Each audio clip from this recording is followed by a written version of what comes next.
The Sermon on the Mount is about Jesus teaching his disciples to live out a righteousness that surpasses the righteousness of the scribes and Pharisees. By that, he doesn't mean that our righteousness simply avoids evil. It doesn't simply mean that we do good. Our righteousness surpasses the righteousness of the scribes and Pharisees by being like the redemptive righteousness of God. God intervenes righteously with his justice in the world and reestablishes a ruined world, and nudges it back toward Eden.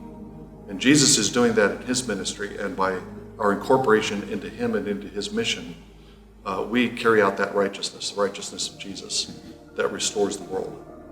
That's what Jesus is getting at when he talks about marriage and divorce in the Sermon on the Mount. Later in Matthew, he is asked about marriage and divorce, and instead of directly addressing it, at least initially, he draws his hearer's attention back to the beginning.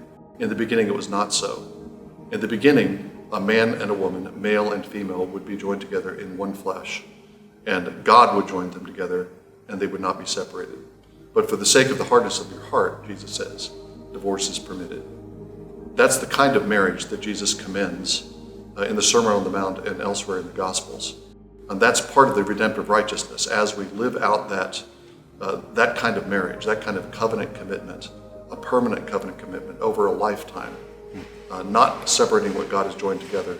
Then we are, that's a redemptive righteousness that we're bringing to bear on the world. In the Sermon on the Mount, I think Jesus does allow for divorce under extreme circumstances because of porneia, a general term for various kinds of sexual sins that break the covenant of marriage.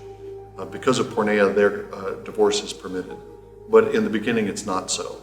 And as we are faithful in our marriages, as we live in our marriages as God designed them, then we're bringing the redemptive righteousness of God into the world and moving the world back toward its Edenic status.